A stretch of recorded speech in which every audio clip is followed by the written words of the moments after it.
कई बार प्रवचन सुनने पर मन कहता है कि ये सब तो सुना हुआ है और हम ऊबने लगते हैं।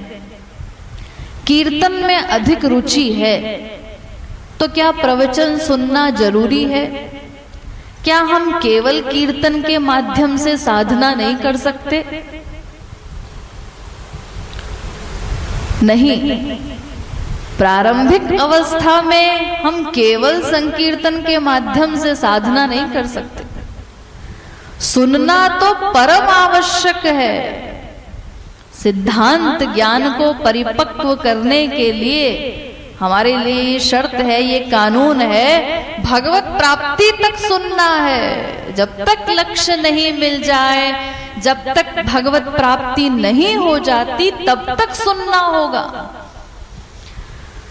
और एकाग्र चित्त होकर सुनना होगा। ये भ्रम नहीं पालना है कि हमें तो सब पहले से ही पता है, ये सब तो सुना हुआ है, ये सब तो हमें आता है। अरे आता है तो उसका लाभ क्या है? अगर कोई चीज हमें पता भी है, हमने सुनी है हजारों बार, लेकिन जब तक हम प्रैक्टिकल लाइफ में उसका उपयोग ही नहीं कर रहे हैं, हमारा कोई लाभ ही नहीं हो रहा है, आगे नहीं बढ़ पा रहे हैं, लक्ष्य अभी तक नहीं मिला, तो फिर केवल सुनने का फायदा क्या? क्या हम मनोरंजन के लिए सुनते हैं? तो सुनना तो पड़ेगा भगवत प्राप्ति तक। सुनने से ही सिद्धांत ज्ञान परिपक्व होगा और जितना सिद्धांत ज्ञान परिपक्व होगा उतना हमारी भक्ति में तीव्रता आएगी, उतना हम तेजी से आगे बढ़ सकेंगे। अगर सुनने में लापरवाही की, आधी बातें हमें पता है, आधी नहीं पता है, आधा अधूरा ज्ञान है, तो कभी भी छोटा सा कुसंग मिला और वो कुसंग हमारा पतन कर सकता है।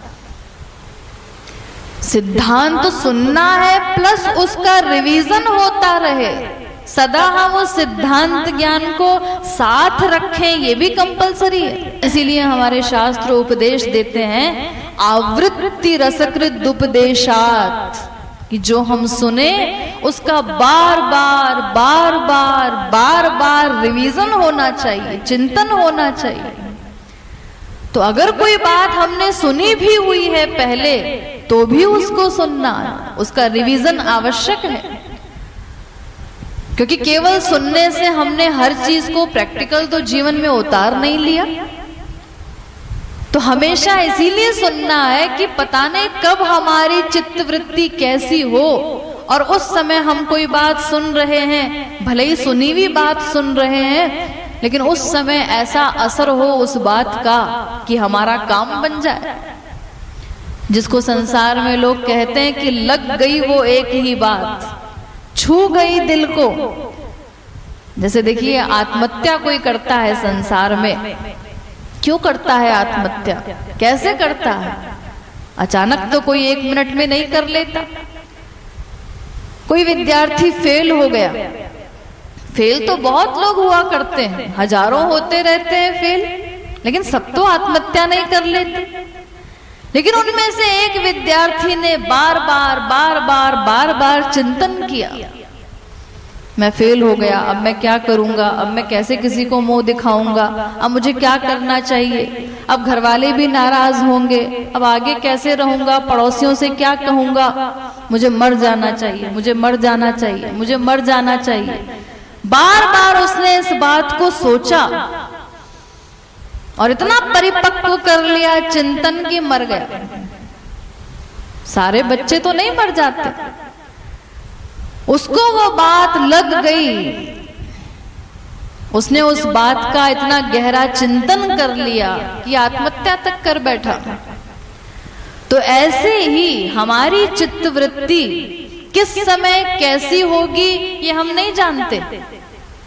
वही बात जो हम आज सुन रहे हैं कम अच्छी लगती है, बेगारी में सुन रहे हैं, किसी दिन हम वही बात सुनते हैं तो एकदम से पिंच करती है, बहुत अच्छी लगती है।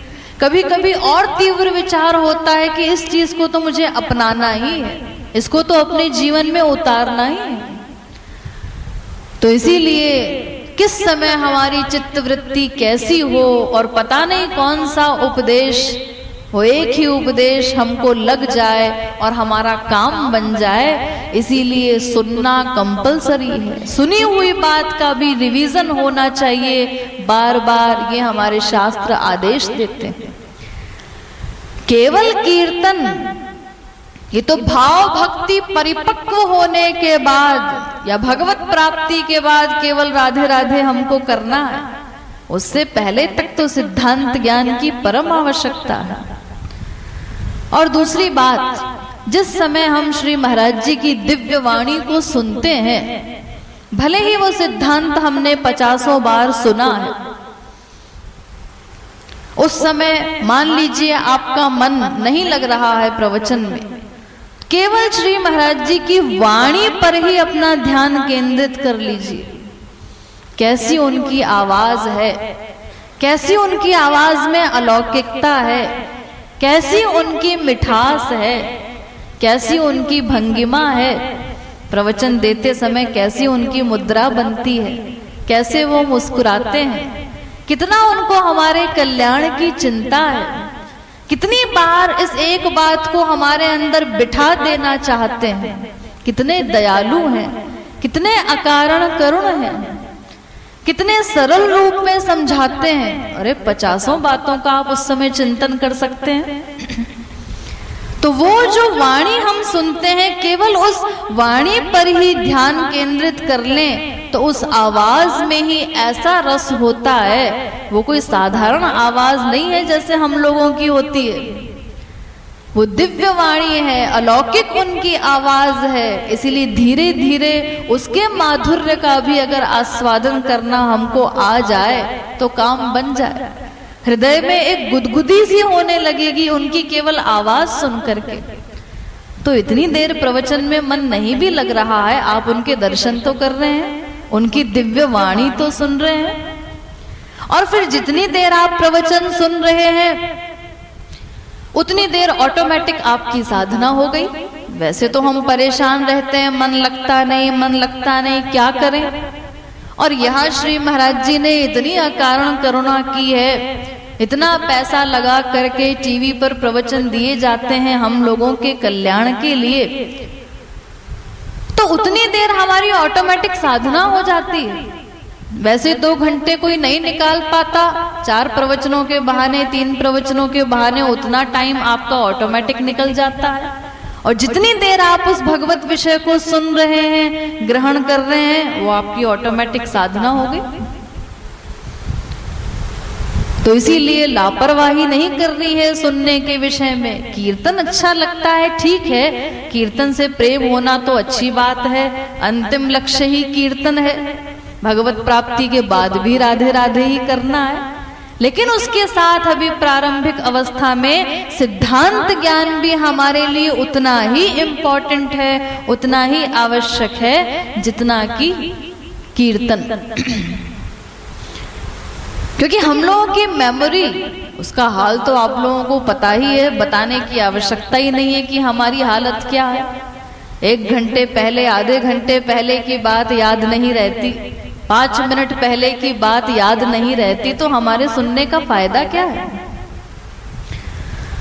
तो इसीलिए सिद्धांत ज्ञान में प्रमाद नहीं करना है, कभी भी इस भ्रम में नहीं रहना है कि मुझे सब पता है। पता है भी तो उस पता होने से कुछ होने वाला नहीं है जब तक हम उसको प्रैक्टिकल जीवन में उतार न लें। इसलिए बहुत एकाग्र चित्त होकर, बहुत सावधानी से सिद्धांत ग्रहण करने में प्रमाद नहीं करना है।